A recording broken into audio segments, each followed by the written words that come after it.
Hey guys, it's me, and I am back with the Willoughbys. We're gonna start chapter 14. Hopefully nothing crashes today, and we get to just make it through on one uninterrupted recording, because that was stressful yesterday. Okay, what's been happening? Okay, we know that Commander Melanoff's wife and child are alive, and they are well. They are in Switzerland. She has decided she is now single because he'd never responded to her messages. Now, we all know that he's not getting the messages because he stopped looking at them, because for years and years and years, he was really disappointed because every time he opened one of the letters from Switzerland, it was always bad news. It wasn't good news. So he just stopped looking at the letters, which is too bad because the letters are now telling him that his family's alive. But he has a newfound purpose in life because this baby arrived on his doorstep that he is now taking care of, right? He's taking ownership of it. And he's changing his life around. He used to be a pizza takeout guy, and now he's like, I need healthy foods and fruits and vegetables, and taking care of business that way. The kids, so far parents are still alive. They keep surviving all the different obstacles that are getting thrown at them. So they're still alive, and Nanny is taking care of the kids, and they're having a good relationship, and they're having a good time. So it seems like we're all pretty well off so far. All right, re-encountering an infant. Nanny and the Willoughbys were out for a walk. This was something that old-fashioned families did from time to time to expose themselves to invigorating fresh air. Nanny had donned her blue cape, which was the official uniform for nannies. Walk briskly, children, said Nanny, and swing your arms. They did so. Skip if you like, Nanny said. Skipping is very healthful. What is skipping? Jane asked. Yes, what is skipping? Asked the twins. It's like this, Dolts, Tim told them, and he skipped ahead of them to demonstrate. No more saying of the word dolt, Nanny announced. I dislike it. What about Dodo? Jane asked. Well, let's allow Dodo for now, Nanny said after thinking it over. If someone does something really stupid, it is permissible to call that person a dodo. And, she added, looking at Tim, who had returned, if you think that was skipping, you are a dodo. This is skipping. She demonstrated skipping to the corner of the block with her cape flying behind her. She turned and beckoned to the children, and they skipped forward toward her, one by one. Nanny gave some further instructions. A little more left foot, Tim. No timidity. Go flat out. A, good job. Much better than before. B, and a pat on the back for Jane, who stumbled and skinned her knee, but was heroically not crying. Now, having walked for several blocks and skipped for the last one, the children found that they were on a familiar street. They had not been back to this street since the day that they had trudged here hauling a wagon containing a basket with a baby in it.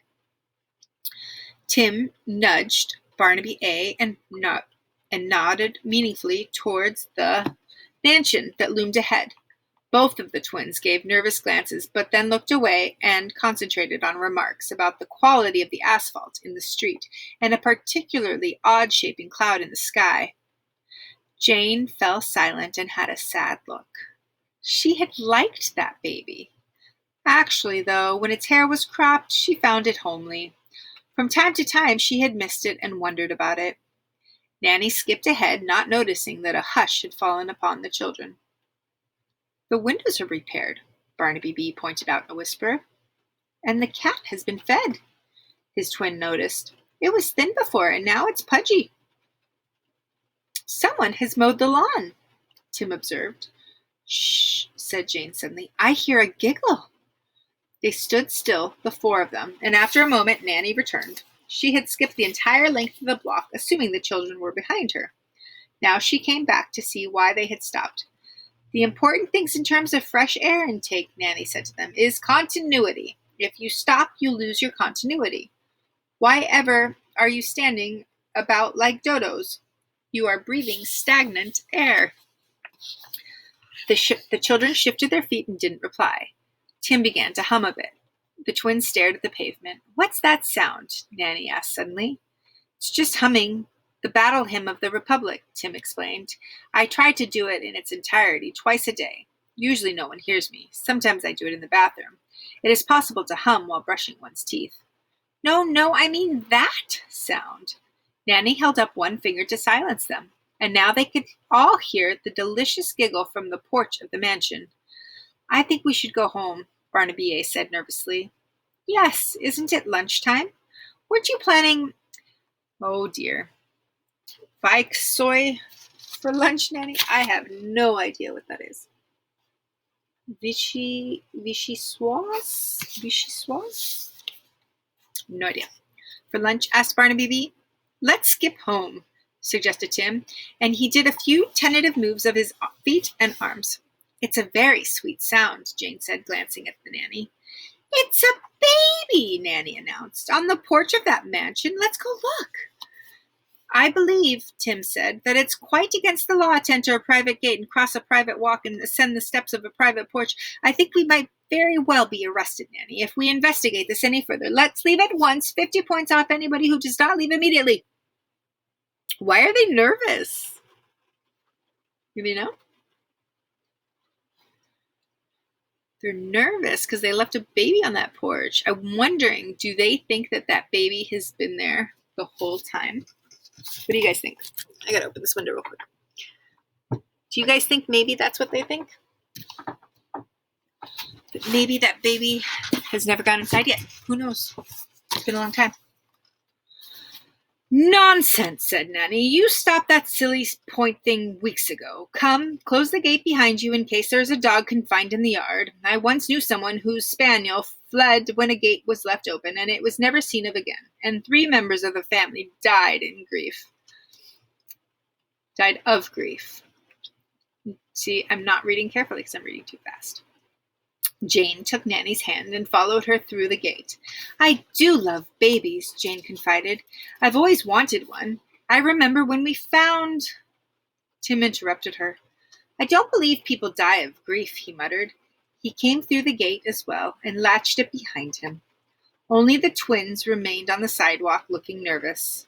Yes, they do, Nanny told him. They waste away. I have known at least 12 people who have died of grief. It's a terrible way to go. It is indeed, a loud voice suddenly said. All of them, even Nanny, jumped.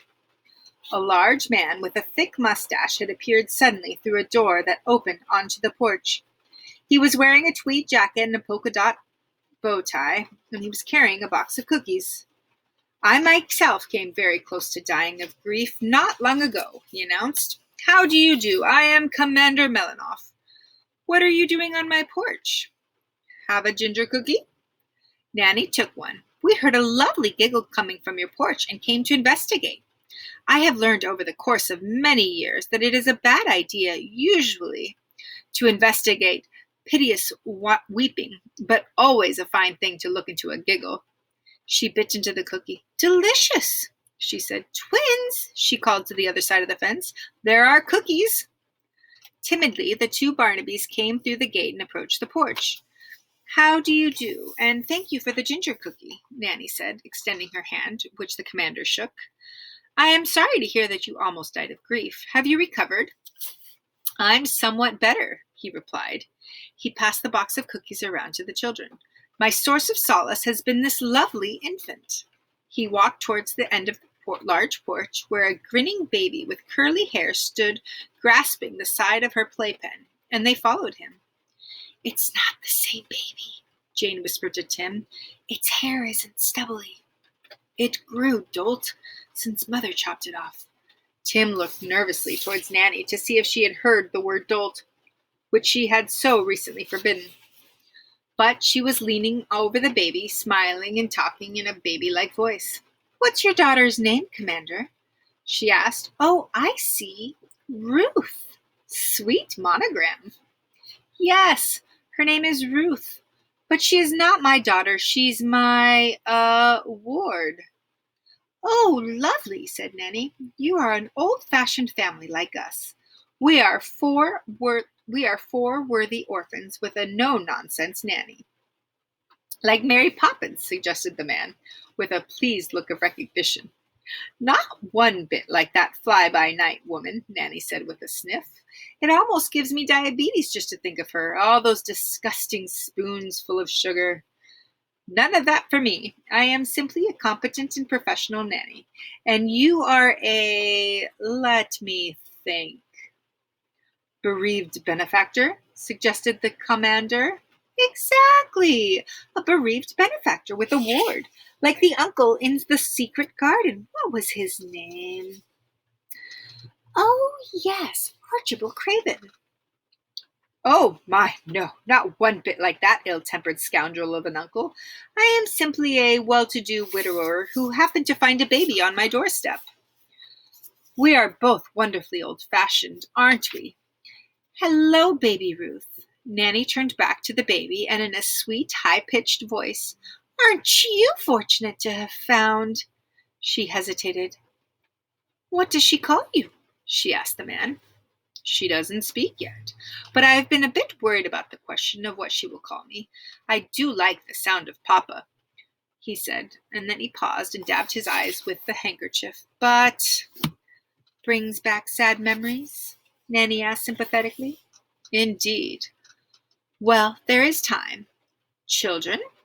She turned to the four Willoughbys. This is baby Ruth. They nodded awkwardly. Give her a ginger snap, she directed them. They're not too spicy, are they, Commander? An infant this age shouldn't have spicy food. No, he said, they're quite bland. She likes them. But thank you for alerting me to that. I am new to this, and sometimes it is hard to know what is proper.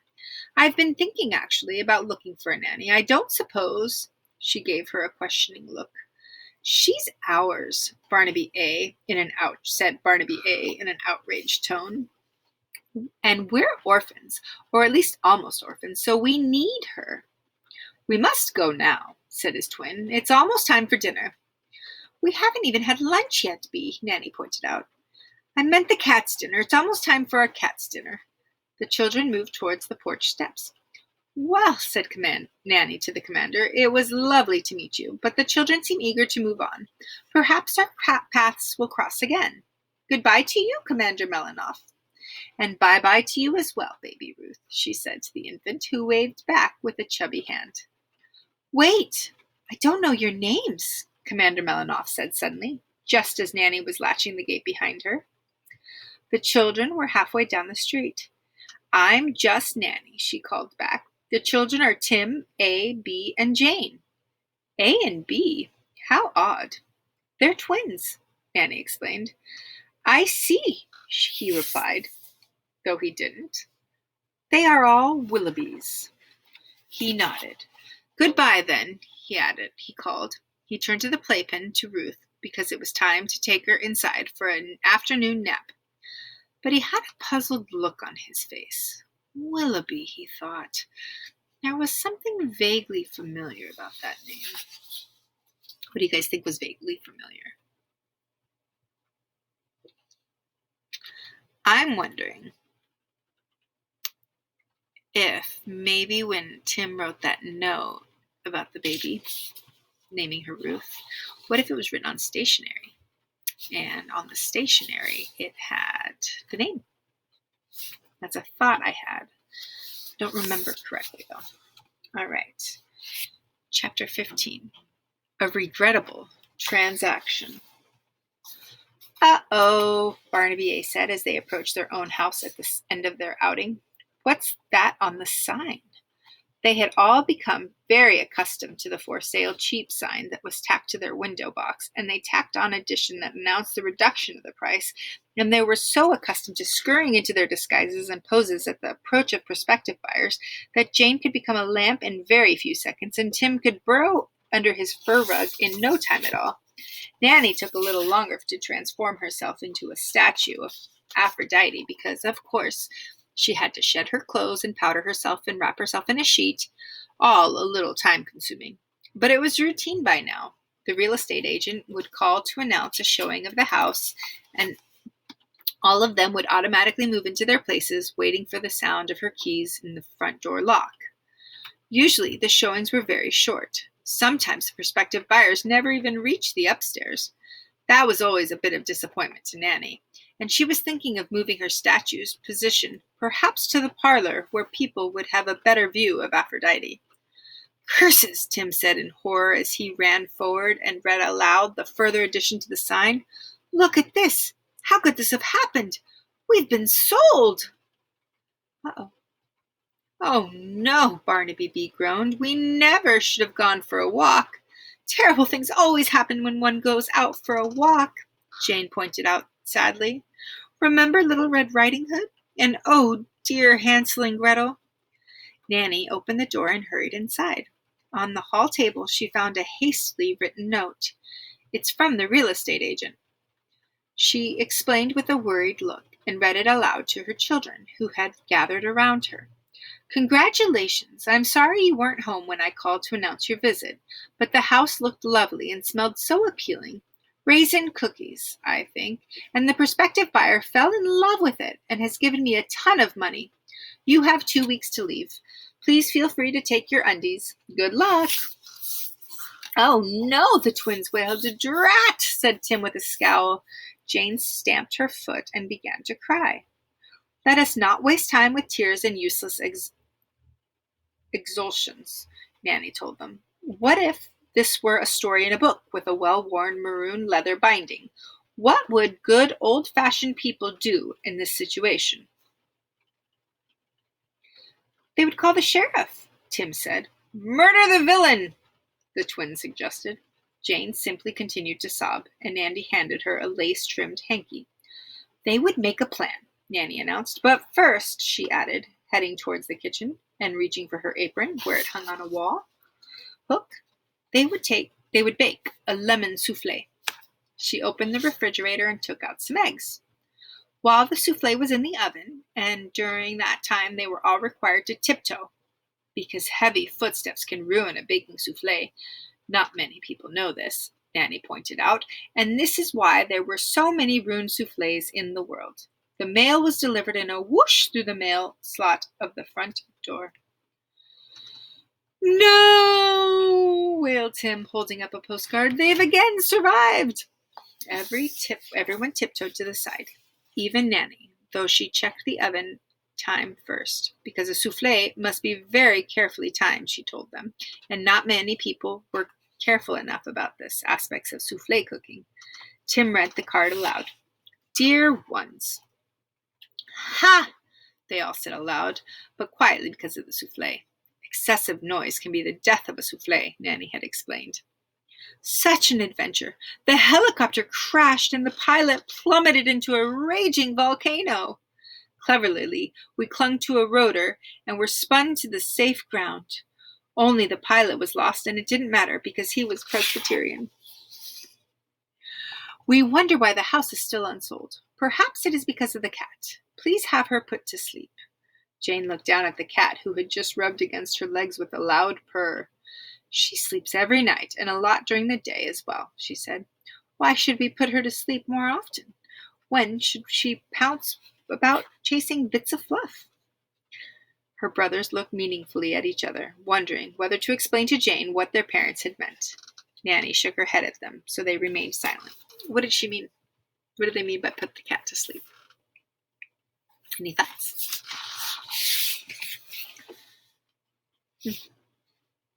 Remember, they're awful people. Does it say anything else, or just end with the cruel sentence about the cat? Barnaby A. asked. A bit more, Tim continued reading. Now off to our next excursion, and this one on our own. No more guides for us. We are to climb an Alp, one that has never been successfully climbed. It is cluttered with frozen bodies, but we are prepared. We have bought pittons for our feet and crampons to attach to our heads. I don't think pittons are for your feet, Barnaby Bee said. I read a book about mountain climbing. Pittons are spikes that you hammer into the ice. I read the same book as Bee, said his twin. Crampons are for your feet. For your boots, actually. Why would they put those on their head? Because they're dolts, Tim said, remembering again that Nanny had outlawed the word, and looked at her defiantly. They are dolts indeed, Nanny said, and she stared at the postcard and murmured, I, myself, am a Presbyterian. Jane was on her knees playing with the cat. Where are we going to live? She asked piteously. And can the cat come? The kitchen timer buzzed, and they tiptoed to the kitchen to eat souffle and make a plan.